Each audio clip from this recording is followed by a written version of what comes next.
So what I would say when you ask me for the advice about anything, I mean, a lot of people, punters, it's tough to make it pay if you're a punter. So they think the bookie gets everything. Now, you know how many people, since the buying and selling of pitches have come in, how many ain't lasted meetings have they? Weeks, get out of it. It's a tough game.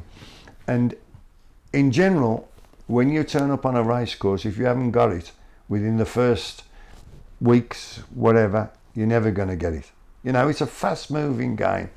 Not so much nowadays because the machine dictates to them. They allow the machine to dictate to them. I mean, there's more money goes out of the ring that's in the ring. That's all the bookies do now, the modern day bookie. Couple of bookies I've got a lot of time for. There's a fella called Dan Haig up the north. He puts plenty of work, form-wise, everything. He does his own. I always ask him when I go to the races. If I got to tell him what Sean Graham fancies, he doesn't want to know. You know, and he's a big player. And I got a lot of time for Andy Smith that bets as Dick Reynolds. He puts a lot of work into it. You know, I liked his dad. I don't know if his dad still alive, Jen? Oh, he is alive, good. I got a lot of time for Andy. I mean, but you got the situation. Fosslast, you ever go there? It was one of the last courses. I've been on every course. I won't name him, but there was a fella there who's got about 5 pitches. You couldn't have got tuppence on with him. There's always trouble at Fosslast with the over rounds. You know, I think that's a situation that needs sorting out on the race course when a lot of people, most of the people got double pitches. You know, why, I don't know. You know, they're interlinked, we know, but you're only going to be laying the same horses. You know, I just find the whole lot very frustrating, and people that's coming into it, even if they've got experience in betting shops and stuff, it's a totally different game.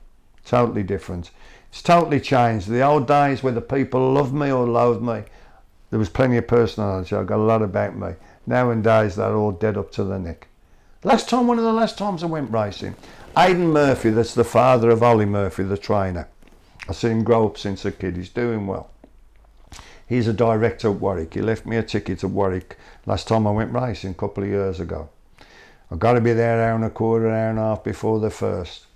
There was a fiddle down. There wasn't a soul on the track. I was the first one on the track. Got to have a cup of tea. Pay £3 for a cup of tea in a little plastic cardboard with the tea bag in. No wonder racecourse attendance is going down. And here there was this geezer ranting and raving, shouting the prices with nobody around him. I don't know if it was a practice shout or whatever it was, but that's how it is. You know, it's people, there's no money, the firms don't play because the bookies won't play games with them, they don't shorten them up. You know, and they were going to pay. As I said before about Ladbrokes, they didn't want to back the winner. They wanted the winner shortened, so if he did win, the liabilities was less than the shop, then they were going to pay. You know, all that's gone, all the characters, we were laughing and joking, telling stories. When I was telling you, John M would bet next to me. Remember one day we'd always have a cup of tea, and there was an old-fashioned cup of tea with the leaves over. I said, aye, John, I don't look the way this is going.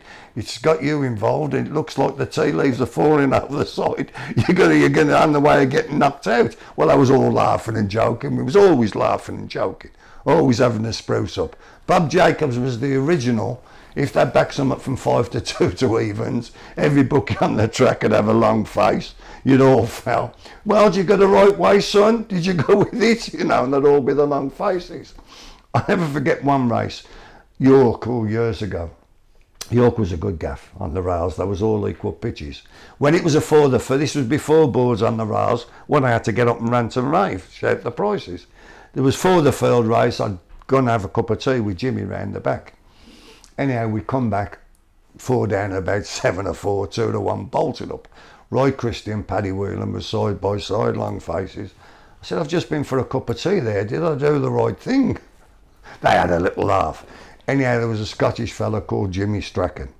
Good fella, I liked him, Jim. Gamble and a punter. He'd obviously laid it. He got hold of me by my elbow. He says, a lot of people could take you, I knew he'd laid it by now.